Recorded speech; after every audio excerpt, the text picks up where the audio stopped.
Penguin Random House Audio presents The Peacock Emporium by Jojo Moyes.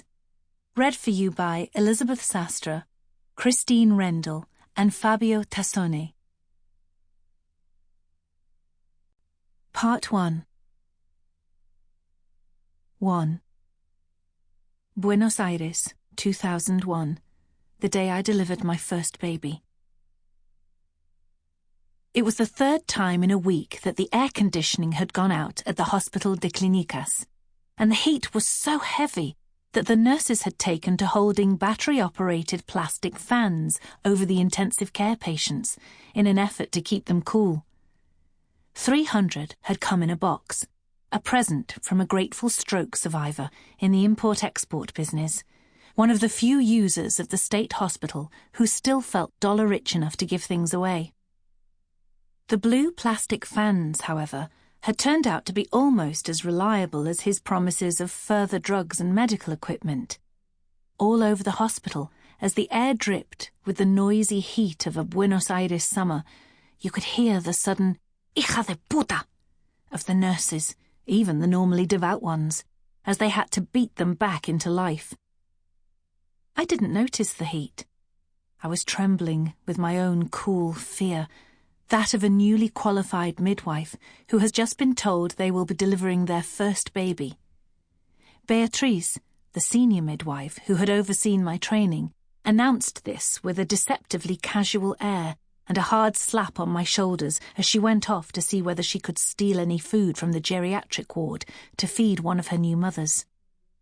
"They're in two," she said, gesturing to the delivery room.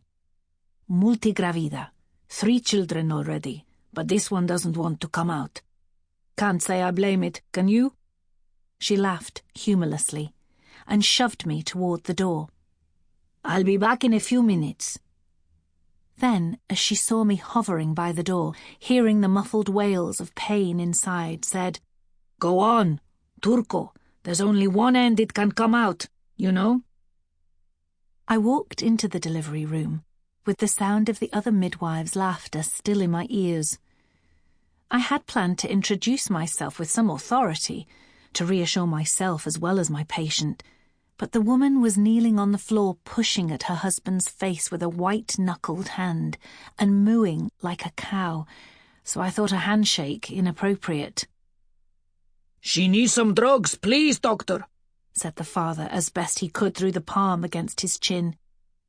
His voice, I realised, held the deference with which I addressed my hospital superiors. "Oh, sweet Jesus, why so long? Why so long?" She was crying to herself, rocking backward and forward on her haunches. Her T-shirt was drenched with sweat, and her hair, scraped back into a ponytail, was wet enough to reveal pale lines of scalp. "Our last two came very quickly," he said, stroking her hair. "I don't understand why this one won't come." I took the notes from the end of the bed. She had been in labour almost 18 hours, a long time for a first baby, let alone a fourth. I fought the urge to shout for Beatrice. Instead, I stared at the notes, attempting to look knowledgeable, and tried mentally to recite my way through medical checklists to the sound of the woman's keening. Downstairs, in the street, someone was playing loud music in their car. The insistent synthesized beat of cumbia. I thought about closing the windows, but the idea of that dark little room becoming even hotter was unbearable.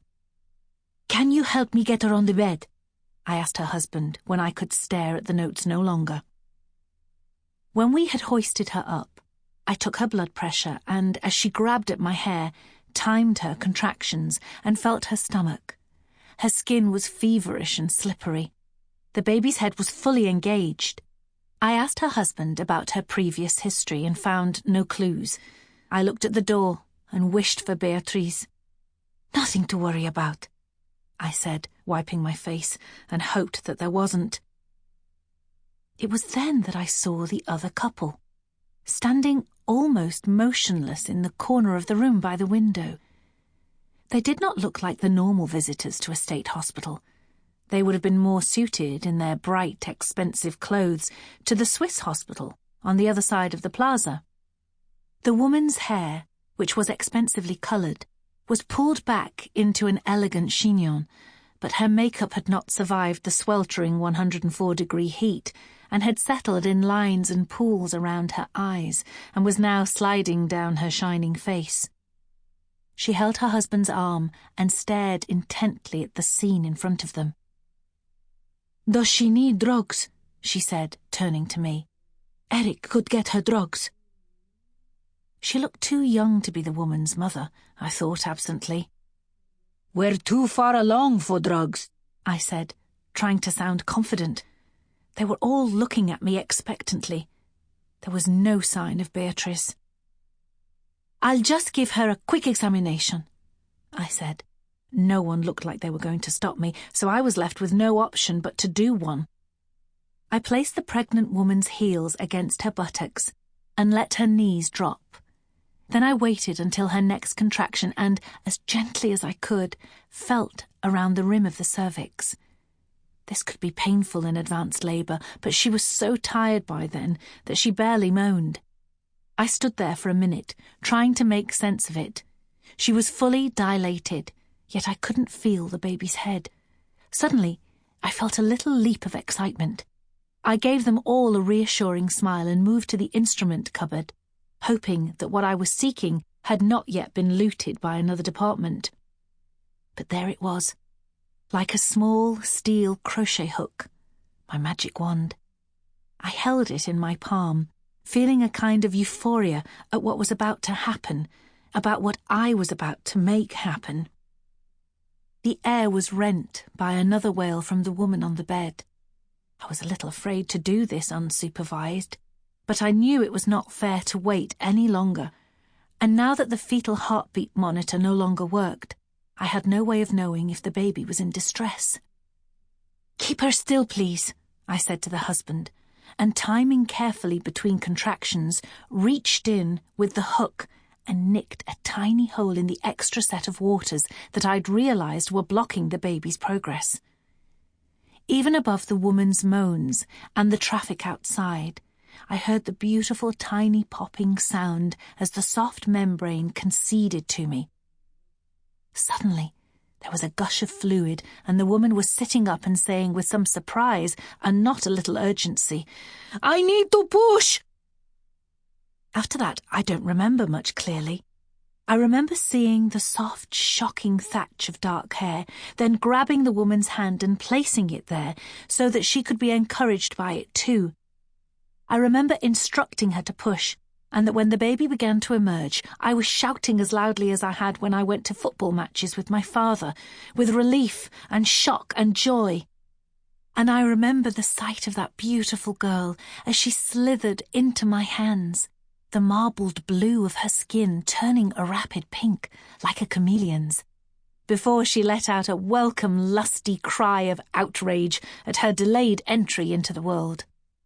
And, to my shame, I remember that I had to turn my head because, as I clipped the cord and laid her on her mother's chest, I realised that I had begun to cry, and I did not want Beatrice to give the other midwives something else to laugh about.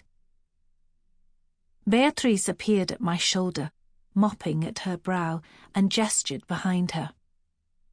"When you're done," she said quietly, "I'm going to nip upstairs and see if I can find Dr. Cardenas. She has lost a lot of blood, and I don't want her to move until he's taken a look." I hardly heard her, and she knew it. She kicked my ankle. "Not bad, Ale," she said, grinning. It was the first time she had called me by my real name.